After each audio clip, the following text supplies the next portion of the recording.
کچھ دکھ ایسے ہوتے ہیں جو پکشیوں کو اندر سے کھوکھلا کر دیتے ہیں۔ کومل چڑیا کا پتی بنٹی 2 سال پہلے ودیش کے جنگل گیا تھا تاکہ وہ اپنے پریوار کے لیے خوشیاں خرید سکے، لیکن اسے کیا معلوم تھا کہ پیچھے اس کی ماں ساوتری کومل کی زندگی کو نرک بنا دے گی۔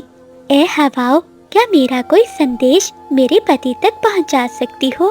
اسے کہنا کہ اس کی کومل اب ٹوٹ رہی ہے، اس کی ماں کا ظلم اب مجھ سے برداشت نہیں ہو رہا۔ ایسا کہتے ہوئے چڑیا رونے لگتی ہے۔ اگلی صبح سورج نکلتے ہی ساوتری ساس کا شور پورے جنگل میں گونجنے لگتا ہے۔ وہ ایک نرم گھونسلے میں بیٹھی تھی اور اس کے سامنے ڈھیر سارے میٹھے پھل تھے۔ ارے کومل، کہاں مر گئی؟ سورج سر پر آ گیا ہے اور ابھی تک تو نے ندی سے تازہ پانی نہیں لایا، اور میرے پاؤں میں بہت درد ہو رہا ہے، آ کر ذرا مالش کر دے۔ کومل چڑیا اپنے بیٹے ببلو کے پاس بیٹھی ہوئی تھی۔ اسے بہت تیز بخار تھا۔ وہ اپنی ساس کے پاس جاتی ہے۔ ماں جی، ببلو کو بہت تیز بخار ہے، میں اسے ایسے چھوڑ کر ندی پر نہیں جا سکتی۔ اگر تھوڑا سا دانا ہے تو میرے بیٹے کے لیے دے دیں، کل سے اس نے کچھ نہیں کھایا۔ اچھا، تیرے لاڈلے کو بخار ہے تو میں کیا کروں؟ یہ دانے اور میٹھے پھل میرے بھتیجے بادل اور اس کی پتنی بجلی کے لیے رکھے ہیں۔ آج وہ مجھ سے ملنے آ رہے ہیں، تو ماں بیٹے جیسے منحوسوں کے لیے میرے گھر میں کچھ بھی نہیں ہے۔ جا، ابھی جا کر پانی لے کر آ، ورنہ گھر سے نکال دوں گی۔ کومل چڑیا چپ چاپ روتی ہوئی وہاں سے مٹکا لے کر چلی جاتی ہے۔ ندی پر بیٹھی چڑیا رو رہی تھی، تبھی کبوتر اور طوطا وہاں آتے ہیں۔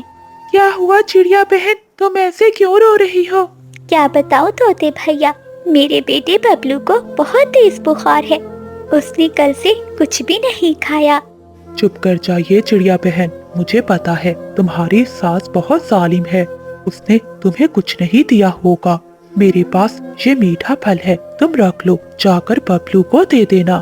کبوتر بھیا، آپ کا بہت بہت دھنیہ واد، آپ دونوں کی وجہ سے ہی تو میں آج زندہ ہوں، ورنہ بھوک کے کارن تو میں اور میرا بیٹا کب کا مر جاتے۔ پھر کومل چڑیا پانی اور میٹھا پھل لے کر وہاں سے چلی جاتی ہے۔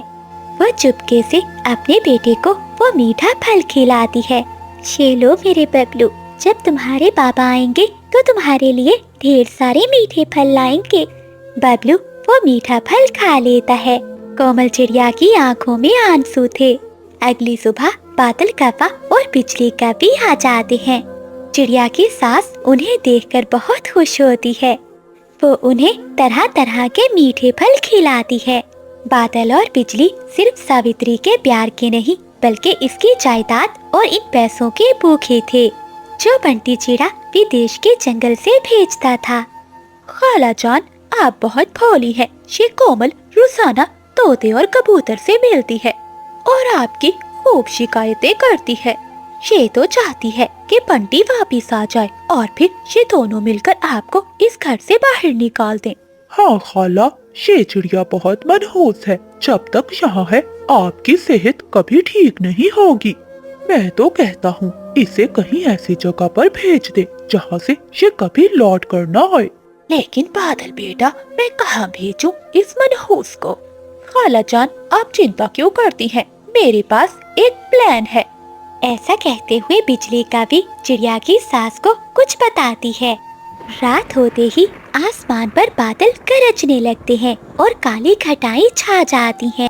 دیکھتے ہی دیکھتے جنگل میں بہت تیز بارش شروع ہو جاتی ہے۔ چڑیا کی ساس اپنی بہو کو پاس بلاتی ہے۔ بادل اور بجلی بھی پیچھے بیٹھے مسکرا رہے تھے۔ دیکھ کومل، اگر تو چاہتی ہے کہ تیرے بچے کو کھانا اور دوا دوں تو تجھے ابھی ندی کے اس پار کالے غار میں جانا ہوگا۔ وہاں ایک نیلا موتی ہے جو میری بیماری کا علاج ہے۔ مجھے کافوں نے بتایا ہے کہ اگر میں اس نیلے موتی کا پانی پیوں گی تو ٹھیک ہو جاؤں گی۔ تو جا، ابھی اسی سمے جا اور جا کر وہ نیلا موتی لے کر آ۔ اگر نہ لائی تو اسی سمے تجھے اور تیرے بچے کو اس طوفانی رات میں باہر نکال دوں گی۔ ماں جی، اتنی رات کو؟ آپ کو تو پتا ہے جنگل میں بہت تیز ہوائیں ہیں اور بارش بھی، ऐसी हवाओं में उड़ना बहुत मुश्किल है और काली कार तो नदी के उस पार है, वहाँ जाना बहुत मुश्किल है।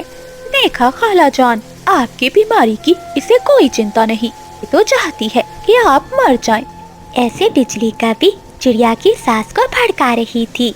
ठीक है माँ जी, मैं जाती हूँ।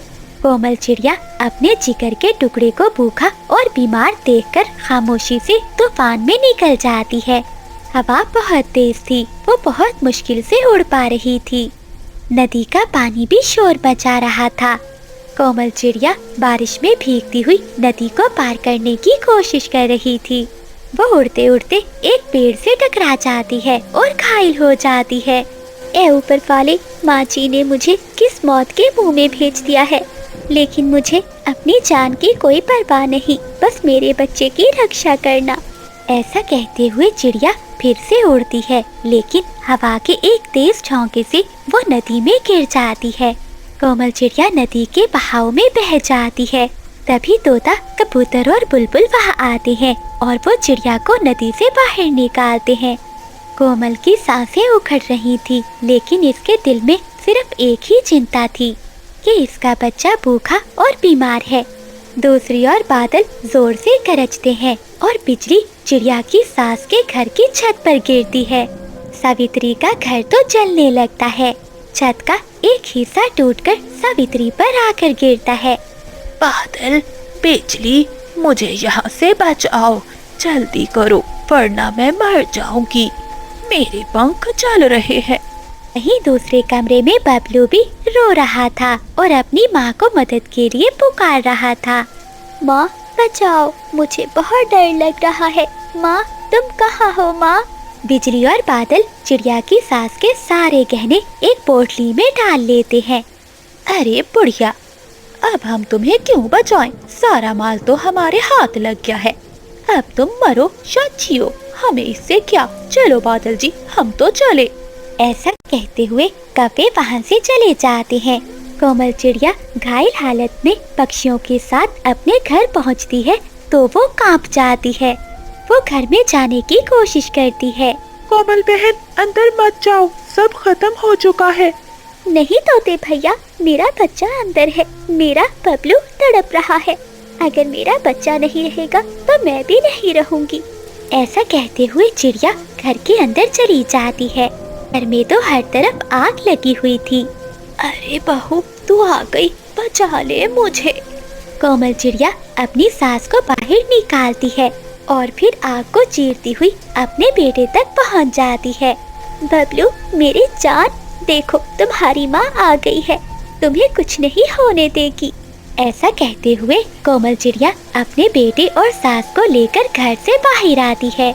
आग के शोले और तेज हो जाते हैं। देखते ही देखते उनका घर पूरी तरह से जल जाता है। वो सब पेड़ के नीचे बैठ जाते हैं। तभी बंटी चिड़ा भी आ जाता है। ये सब क्या है और कैसे हो गया? फिर चीकू तोता सारी बात बंटी को बताता है। माँ, आपने मेरी पत्नी के साथ ऐसा भेदभाव क्यों किया? देखिए, मेरी पत्नी ने आपको जिंदगी दी और आप इसे मौत के हवाले कर रही थी। चिड़िया की सास रोती हुई कहती है, बेटा बंटी, मुझे माफ कर दे। मैंने हीरों की कदर नहीं की और कोयलों को अपने सीने से लगाया। मैं अपने किए पर बहुत शर्मिंदा हूँ। कोमल चिड़िया अपनी सास को माफ कर देती है। दूसरी ओर बिजली और बादल वो पोटली लेकर भाग रहे थे कि रास्ते में एक शिकारी बाज उन पर हमला करता है। वो सारा खजाना लूट लेता है और उन कौवों को मार देता है। ऐसे बादल और बिजली को अपने किए की सजा मिल जाती है। प्यारे दोस्तों, जुल्म की रात कितनी ही लंबी क्यों ना हो, सच्चाई का सूरज जरूर निकलता है। तो प्यारे दोस्तों, इस कहानी को लाइक, चैनल को सब्सक्राइब और अपने दोस्तों के साथ शेयर करना मत भूलिएगा। आपका धन्यवाद। जंगल के इस घने पेड़ पर जहाँ कभी खुशियाँ बसती थीं, आज वहाँ जुल्म का राज था। सावित्री सास, जिसने अपनी पूरी जवानी अपने बेटे बादल कौवे को पालने में गुजार दी थी, आज उसी घर में एक गैर की तरह रह रही थी। बेटी, पिछली बेटी, क्या थोड़ी सी आग जला दोगी? बहुत सर्दी लग रही है, मेरे पंखों में दर्द हो रहा है। बिजली कवि दूसरे कमरे में अपने पंखों को चमका रही थी और मीठे फल खा रही थी। वो गुस्से में चीखती हुई अपनी सास के पास आती है। आग चाहिए, क्या मैं तुम्हारी यहाँ नौकर लगी हूँ? सारा दिन तुम्हारी खांसी सुन सुन कर मेरे कान पक गए हैं। अगर इतनी ही सर्दी लग रही है तो जाओ सूरज के पास जाकर बैठ जाओ, मेरा दिमाग मत खाओ। ऐसा कहते हुए बिजली कवि वहाँ से चली जाती है। बादल कव्वा शाम को घर लौटता है तो इसकी चोंच में एक ताज़ा और मीठा फल था। वो अपनी माँ की तरफ बढ़ता है लेकिन बिजली इसे रास्ते में ही रोक लेती है। बादल कव्वा अपनी पत्नी के प्यार और गुस्से में ऐसा झगड़ा हुआ था कि इसे अपनी माँ के आंसू नजर नहीं आते थे। बिजली देखो, माँ कितनी कमजोर हो गई है। ये फल मैं इनके लिए लाया हूँ ताकि इन्हें कुछ ताकत मिले। बिजली कवि वो मीठा फल छीन लेती है। ताकत? इन्हें ताकत देकर क्या करना है ताकि ये और 10 साल जिंदा रहे और हमें जलील करे? ये मीठा फल तो मैं ही खाऊंगी। वो पुराने सूखे दाने पड़े हैं ना, वही दे दो अपनी माँ को। ऐसा कहते हुए बिजली कवि वहाँ से चली जाती है। बादल कव्वे की माँ पीछे खड़ी ये सब सुन रही थी और रो रही थी। बेटा बादल,